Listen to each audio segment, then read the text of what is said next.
একটি সিসিটিভি ফুটেজে দেখা যায় মোটরসাইকেলে করে একটি চক্রের সদস্যরা সাহায্যের নাম করে এক নারীকে গতিরোধ করে। এরপর শয়তানের নিঃশ্বাস ব্যবহার করে ওই নারীকে হিপনোটাইজ করে। পরে তাৎক্ষণিক লুট করে গলায় থাকা স্বর্ণের চেইন, হাতের আংটিসহ নগদ টাকা, এমনকি বাসায় থাকা মেয়ের বিয়ের জন্য রাখা 16 ভরি স্বর্ণসহ নগদ টাকাও এনে তুলে দেন চক্রটির হাতে। এভাবেই শয়তানের নিঃশ্বাসের শিকার হয়ে নিজের সবকিছু হারিয়ে দিশেহারা তাহমিনা নামের এই নারী। পরে কোনো প্রতিকার না পেয়ে সোমবার বরিশাল প্রেস ক্লাবে সংবাদ সম্মেলন করেন ভুক্তভোগীরা। জিজ্ঞেস করে কি আছে, স্বর্ণ আছে, বলছি আছে, টাকা আছে। তারপর আমি 15 থেকে 16 ভরি স্বর্ণ আর 45,000 টাকা একটা স্কুল ব্যাগে নিয়ে এসে ওদের হাতে তুলে দেয়। তারপর আমার বলে যে সামনে হাইটা তিনটে পাথরের মধ্যে 3টে পাথর পাবেন, ওইটা দুজনে একটা পাথর আনবেন। আমি অত দূরে যাইনি, আমি 10 কদম হাঁটতে সামনের দিকে তাকাই দেখি ওরা নাই।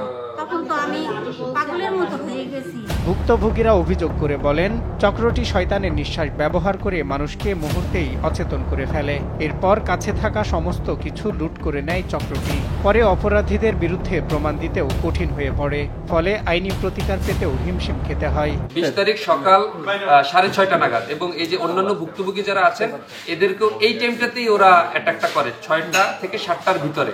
এবং একটু চলাচল যে রাস্তাগুলোতে কম, এই রাস্তাগুলোতে হচ্ছে তারা করে, যেমন জর্ডান রোড, ধান গবেষণা রোড, তারপরে মুক্তিযোদ্ধা সড়ক, সোনারগাঁ টেক্সটাইল, এইসব জায়গাগুলোতে ওরা হচ্ছে যে এই কাজগুলো করে ফেলে। প্রকাশ্যে এমন অপরাধের অভিযোগ সামনে আসায় আতঙ্কিত নগরবাসী। দ্রুত কার্যকর পদক্ষেপের মাধ্যমে অপরাধ চক্রটিকে আইনের আওতায় আনার দাবি স্থানীয়দের। আমি চাই এটা খুব তাড়াতাড়ি দ্রুত এর বিচার করা হোক এবং তাদেরকে খুঁজে বের করা হোক, কারণ আমি চাই না পরবর্তীতে এই শয়তানের নিঃশ্বাসে আবার কেউ পড়ুক বা কারোর শারীরিক ক্ষতি হোক। এদিকে পুলিশ বলছে, এমন ঘটনায় বেশ কিছু অভিযোগও পেয়েছেন তারা। ধারণা করা হচ্ছে বাহির থেকে একটি চক্র বরিশালে এসে এমন ঘটনার জন্ম দিয়েছে। দ্রুত অপরাধীদের আইনের আওতায় আনার পাশাপাশি নগরবাসীকে সচেতন থাকার আহ্বান জানিয়েছেন নগর পুলিশ প্রধান। এইটা ভাইরাল হলো, দেখেন আমাদের কাছে কিন্তু এই প্রথম একটা অভিযোগ আমরা পেলাম যে এরকম। এখন তো বুঝছেন যে পুলিশ যদি অভিযোগ না পায় তাহলে তো পুলিশ অন্ধকারে। এই বিষয়গুলো যদি আমরা অভিযোগ না পাই তাহলে এখন ধরেন একজনের কাছে নিয়ে গেছে, সে যদি অভিযোগ না হয়, আজকে অভিযোগটা পেলাম এবং সেটা নিয়ে আমরা অবশ্যই ব্যবস্থা নিচ্ছি এবং এটা নিয়ে আমরা মামলা নিচ্ছি। এইটা এটুকু নিশ্চিত হয়েছে যে এইখানকার লোকাল লোক না, এরা বাইরে থেকে এসে এগুলো করে আবার চলে যায়।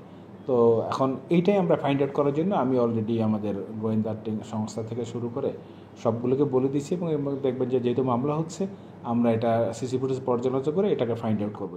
ভুক্তভোগীদের তথ্য অনুযায়ী এখন পর্যন্ত গত 2 মাসে বরিশাল নগরীতে শয়তানের নিঃশ্বাসের শিকার হয়েছেন প্রায় 20 জন। দ্রুত এই চক্রটিকে গ্রেপ্তার করে কঠোর শাস্তির দাবি জানান স্থানীয়রা। সজল বিশ্বাস, নিউজ ডেস্ক, দেশ টিভি।